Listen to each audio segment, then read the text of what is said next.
at this building. Technically finished in 1865, but been started in 1862. It's the Baptist Church, the same church that's across the street from Poolesville High School. Actually started in what's now the dry cleaners. The reason I stopped here is this sort of marks the end of town at the time of the Civil War. And this building was probably used, had Civil War uses, because it's interesting, and it seems more to me than just coincidence that, you know, a month after Lee's army surrenders, they start using it, the congregation starts to use it. So it's possible, at least later in the war, it was being used by the Union garrison here. Here's the John Poole house and store, and this building, the red brick building in front of you here, was here at the time of the battle. So what we're going to do in a minute, so we're going to talk about the actions or battles, the actual fights here in Poolesville.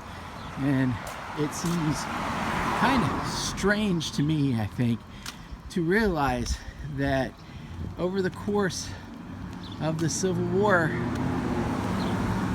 over a dozen people died, basically in the streets of the town here and just outside of town, as part of, you know, that the town and possession of the town was important enough to do that. I've tried. I've looked at surviving buildings and try and see if there's anything that could be a mark from the war, and I've seen none.